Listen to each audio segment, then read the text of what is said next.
اي والله يا ابو عبد الله، كنت اجلس ساعتين 3 ساعات، يعني باليوم، بالصباح ساعة وفي الليل ساعة. يعني جيت احسب يوم بقالي كم بالحمام، ممكن سنتين طول حياتي. قعدت كثير، بقرا النشرة تبع الشامبو، عرفت شركة ايه وفين بتصنع وفين، مع الفضاوة. ايوه. فحاليا خلاص يعني، هي 5 دقايق والسلام عليكم. الحمد لله. الحمد لله والله. هو ربك كريم. اي والله. ده واحد قال لي بقول له ايه، انا بيقول لي انا رحت للدكتور، قال لي اعمل تحليل غده، وجاب لي حاجات كتير قوي. بقول له ليه؟ قال لي عشان عندي مش قادر، وعايش على الميه وما باكلش حاجات كتير كده. قلت له طب نظف قولونك. قال لي انضف قولوني؟ الموضوع ده انا مش مقتنع بيه. قلت له طب اقول لك على حاجه، ما تعملهاش. قال لي في ايه بتقول لي اعملها؟ قلت له طب انا هتحايل عليك؟ اذا كنت بتقعد في الحمام قد ايه؟ قال لي والله بقعد بالساعتين ونص على ما انزل. لا حول ولا قوة إلا قلت له يعني انت بتقعد بالساعتين ونص ومش ومستكتر دقيقه تعمل فيها، تحط فيها تنزل فيها الحقنه، وثانيه البراز بينزل؟ قال لا لا مش هعمل الموضوع ده. المهم قلت له براحتك، سلام، لو سمحت ما تتصلش بيا تاني. انا بقول له كده مش عشان حاجه، بالله. انا عارف بقول له عارف. كده عشان انا خايف عليه. نعم. لقيته تاني يوم بيتصل بيا بيقول لي انا تعبان. قلت له انا عينيا دي. يعني انا مثلا لو في دماغي انا بقول له ما تتصلش بيا مش هرد عليه.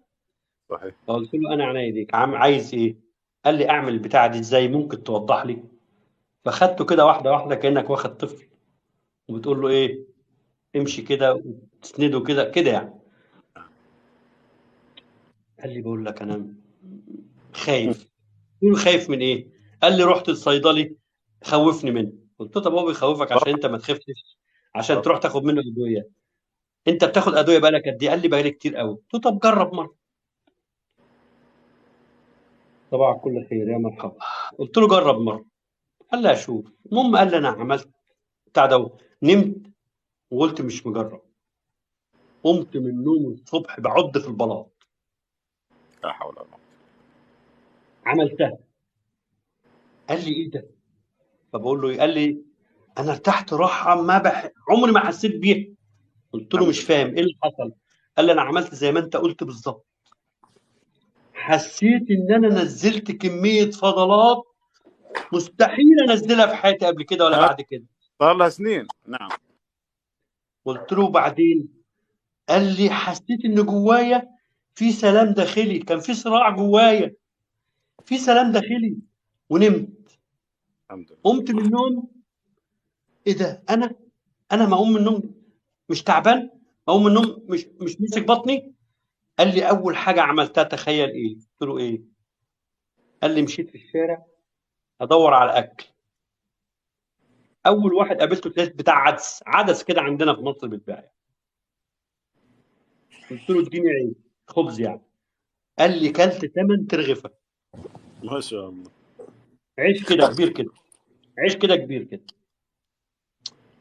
قلت له انت كده هتدمر نفسك. قال لي ده فتحت لي الشهيه بطريقه غير عاديه. صحيح.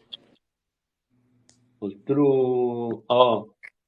قال لي وخلتني بتزودت الرغبه الجنسيه عندي عاليه جدا. قلت له ايه يعني؟ انا ما رضيتش اقول لك الموضوع ده عشان ما تعملهاش عشان كده. قال لي لا، ده انا حسيت ان الوقت احسن من الاول، احسن من الطبيعي. فجي قلت له يا ابن الناس طب روح بقى شوف الدكتور. قال لي دكتور؟ وانا اروح لدكاتره تاني؟ لا والله صح كلامك، الواحد يحس نفسه انه كان فين وبقى فين. يا مرحبا يا مرحبا بالجميع، نورتونا والله يا اخوان. والله يا ابو حرب، والله يا رجاله، انا بستشعر بسعاده غامره لما حد يقول لي انا خفيت او ارتحت. طب انا خدت، بص الناس بقى بتحسبها ايه، حسبه ماديه. طب انت هتستفاد ايه؟ لا والله العظيم استفدت كتير كمان. ان انا ما باخدش برشام واحده لاي مرض، الحمد وربنا لله. انعم عليا بالصحه ما باخدش علاج لاي مرض. الا يجدر بي ان احمد ربي واشكر فضله واطلع اقول للعالم كله ان انا خفيت. الحمد لله رب العالمين. الله يجزاك خير يا ابو عبد الله، هذا ان شاء الله في ميزان حسناتك والله. والله انا في نعم ما بعدها نعم. عارف يعني ايه في نعم؟ الله يزيدك. نعمة الصحة يا اخوانا. يمكن انتم مجربين كنتوا عاملين ازاي زيي وبقيتوا ازاي. شوفوا انتوا قد ايه حاسين ان انت بقيت حاجة تانية، ما بتفكرش انك تاخد حاجة اي مرض. دي في حد ذاتها كانت بتقرق عليك حياتك. والخوف من اي اكل راح يا ابو عبد الله، كنا نخاف اذا كلينا، الحين ناكل الحمد لله. انا عارف ان الناس كلها دلوقتي بتاكل وخرباها على ايوه حس بعض. على حسك والله. وانا اول واحد. ياكل ويديها معزوم. الاول كنت تقول له اصل تعبان، هات لي بس شويه شوربه كده على جنب وليمونه. دلوقتي لا الحمد لله الحمد لله، ذلك الفضل من الله.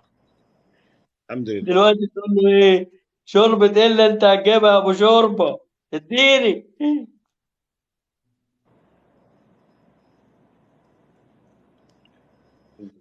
عبد الله يعني انا ارجو منك انه تنصح انه حتى اذا ما في شيء كل شهر يسويها مره يرتاح.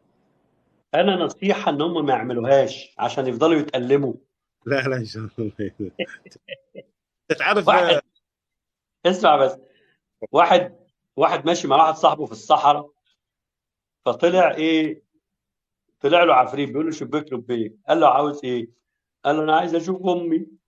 فالتاني كان رخم، قال له طب وانت طلباتك ايه؟ قال له ما تخلوش يشوف امه.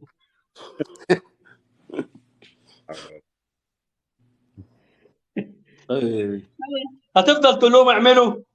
مش هيعملوا. خلاص خليكم.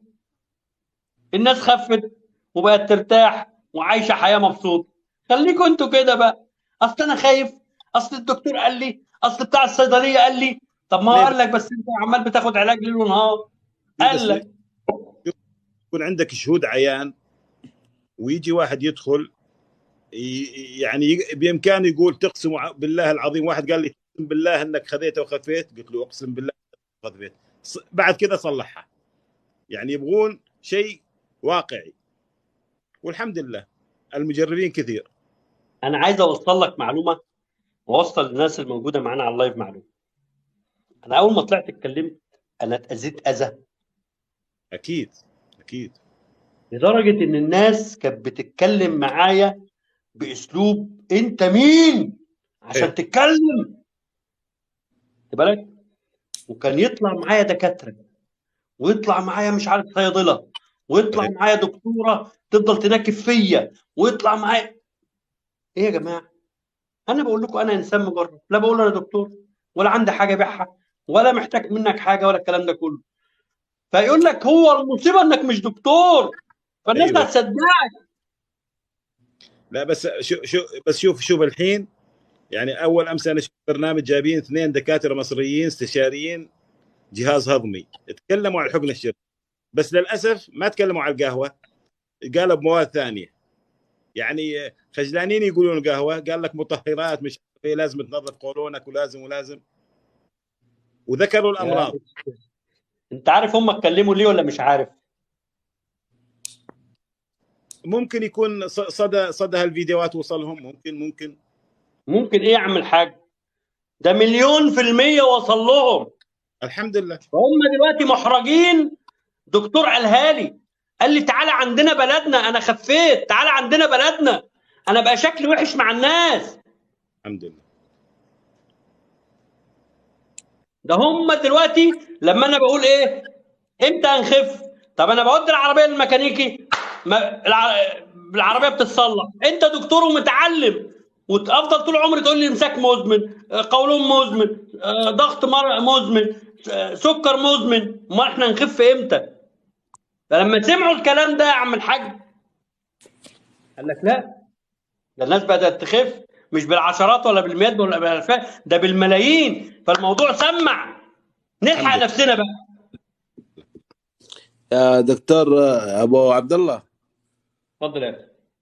اقول لك في واحد انا في التيك توك شفته عماني، اوكي، اه من عمان. عنده بدأ هو ووالدته يعني نفس طريقتك من كم سنة، والآن تمام عندهم تقريبا كان مجمع اسمه مجمع ألفا. يعني جابوا أكثر من واحد عمره 70 سنة 80 سنة، طبقوا فيه النظام اللي أنت بتقوله، الأكل الصحي، ويبدأ بكذا وبينتهي بكذا، والصيام والهذا. اتعالج من السكر وطلعوه قدام الناس كامل بيشهد لهم. يعني عامل حاجه. زي ما انا انت عارف بتقول، الله انا عارف ادانا انت هتقول تعليمات إيه. بص واحنا ما اقول لك على حاجه. هم لعبوها بطريقه ايه؟ مصلحه دنيويه. لكن انا لما عملتها عندهم ممكن تسمع في اللي حواليهم بس، ايوه ايوه لكن ايوه، انا أيوة. لما صح عملتها لله الله نشرها على مستوى العالم كله. صح كلامك، بس انا اقول لك برضه، يعني هو برضه، يعني انا اقول لك كيف الناس صدقت لما برضه هو عملها كبزنس. فهمت كيف؟ واشتهر والناس جاوبت معاه ويعني تخيل واحد تيجي تقول له انت تاخذ انسولين، تعال اديك يا نظام اخليك استاذ تبطل انسولين يا استاذ بفلوس، يا استاذ هيقول لك يلا. انا اتعرض عليا اعمل مركز في كل بلد، ما رضيتش. تبغاها اجر ان شاء الله فيما اقول لك سبق. على حاجه. انا لما عرضوا عليا في كل بلد قلت لهم انا بحب حاجه، هتنفذوها اهلا وسهلا، مش هتنفذوها يبقى كل واحد في حاله. قال لك ايه هي؟ قلت له ما تعملوا يبقى مجانا بدون اي مقابل. قال لك بقى ما لناش فايده.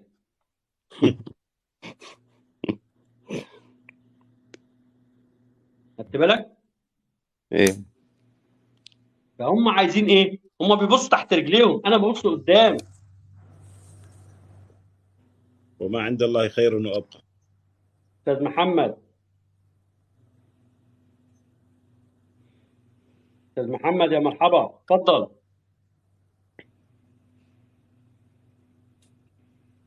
استاذ محمد